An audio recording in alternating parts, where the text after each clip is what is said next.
A Responsibility with Dr. Goodness. If you see me for the first time, this is a channel where I give you information on how to take responsibility for your health, because I believe that your health is first of all your responsibility. So if you're yet to subscribe with us, please do so. Get your friends and family members to also subscribe, and then leave a comment. Don't forget to also leave suggestions on the topic you want us to address. Okay, so just do all this on the comment section. Thank you. So today we are going to be talking about an interesting topic. Yes, I want to tell you the adverse effects of the common pain medications that we take over the counter. Yes, it is very important. So I'm going to be discussing a class of drugs, that is used for pain relief, it's used for treatment of fever, and then other related symptoms that has to do with inflammation. So I'm going to be talking about non-steroidal anti-inflammatory drugs, commonly known as Nsaids. Yes, I'm going to be giving you examples of these drugs so that you actually understand the type of drugs I'm talking about. Okay, because this class of drugs are commonly used by almost everybody, to treat pain, to treat fever, to treat inflammation, even without the doctor's prescription. So it's better you know what you are taking and their adverse effects on your body. Okay, so these drugs include our common ibuprofen, our diclofenac, our peroxicam, our indomethacin, our celecoxib, and I think I've captured the most common ones. Okay, they are all included in this class of drugs. Yes, I know we are all familiar with these drugs, or some of these drugs. So it's important we know their adverse effects on our body, in addition to taking care of our pain, in addition to reducing that fever, in addition to causing that swelling to subside. What are their effects to our system? In this way, we know what we are consuming, and know how to actually take responsibility for our health. First of all, I'm going to be talking about their effects on our digestive tract system. Yes, our digestive tract system is very important, because these drugs actually causes the reduction of the mucus, protective mucus, that is lining our digestive system. And in addition to that, it also increases the gastric acid production.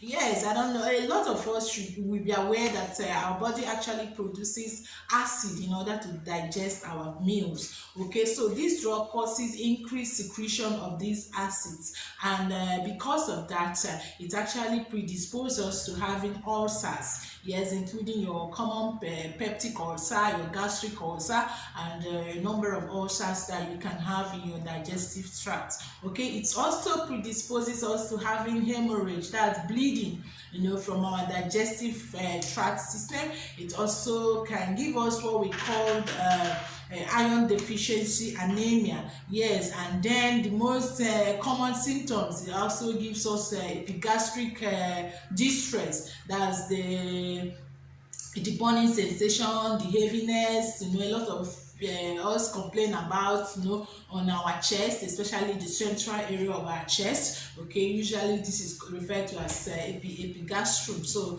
whenever it causes that discomfort because of all these things I've mentioned.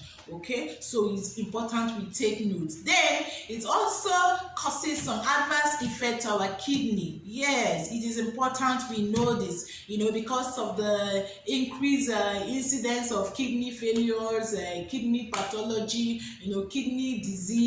Because of that, it's important we actually review what we take in, what we consume. In that way, we're able to prevent some of these things, because this drug has actually been implicated in contributing, if not causing, kidney failure. So it's important we know. Okay, so these drugs, some of these drugs, have it actually increases the water retention and sodium retention by the kidney, and because of that, they can cause a number of kidney related systemic diseases like hypertension.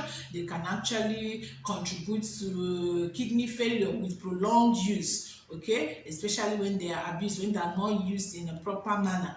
Okay, it can actually lead to kidney failure, kidney compromise. So it's important we note this. Okay, and then these drugs can actually cause bleeding. Yes, it can cause bleeding disorders. A lot of us are aware that aspirin, which is a common, most common NSAID, is actually used to control bleeding. Yes, because of that same function, it can actually cause bleeding, if not taken the way it should, or if taken before surgery, maybe shortly before surgery, it can actually compromise blood flow and cause excessive hemorrhage, which can actually compromise the patient.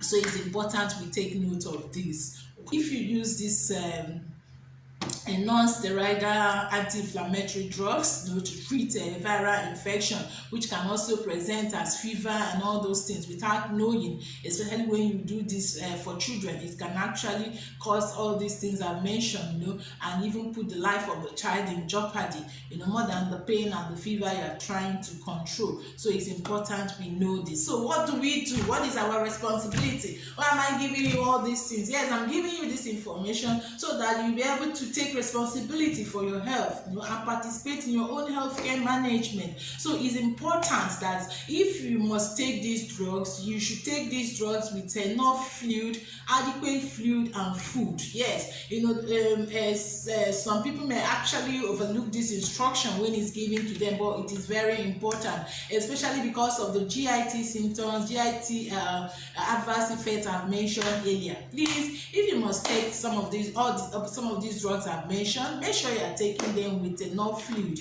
Your water or whatever else you're using to take the drugs.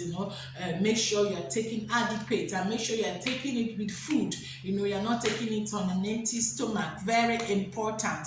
Okay, and then what else can you do? Yes, you can avoid prolonged use of these drugs. Yes, please. If there is no need for this drug, or if it's a pain that you can actually bear, no need to keep taking pain reliefs as if they don't have any effect. They do actually have effects, maybe even more than the effect you are trying to take care of. So you should be cautious in using this pain medications. If the symptom persists after 2 days, please, you need to see your doctor. Okay, there are some drugs the doctor might actually add in order to prevent some of these side effects I've mentioned. So it's important you don't take it for a prolonged period. And then another important thing is that it's good for you to read the instructions on drug leaflets, not just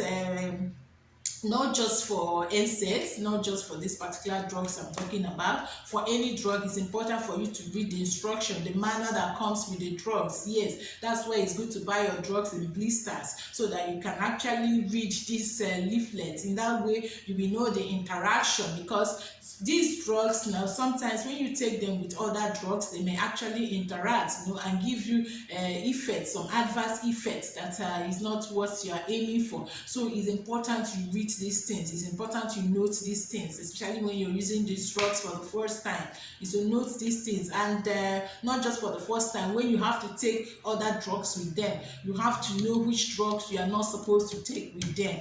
Okay, so it's also important for me to mention here that NSAIDs are not good for pregnant women. Please, if you're pregnant, no matter the stage of pregnancy, please don't use NSAID, don't use diclofenac, don't use ibuprofen, don't use peroxicam, don't use endomethacin. These things are not good for pregnant women, and because it's also secreted in the breast, it's not even good to be used, when breastfeeding. So okay, so but you can discuss that with your doctor further, okay, so that you will understand in details what I'm talking about. Okay, so when you have done all these things, you can adequately use this. Okay, so this will bring me to the end of this video. I hope it has been of immense help to you. Okay, don't forget to comment, don't forget to like the video, and don't forget to give us suggestions on the topic you actually want us to discuss, those things that are important to you, on the comment section. I will try as much as possible to discuss them. Okay, so see you next time, and don't forget to subscribe and then hit the notification button. Bye bye.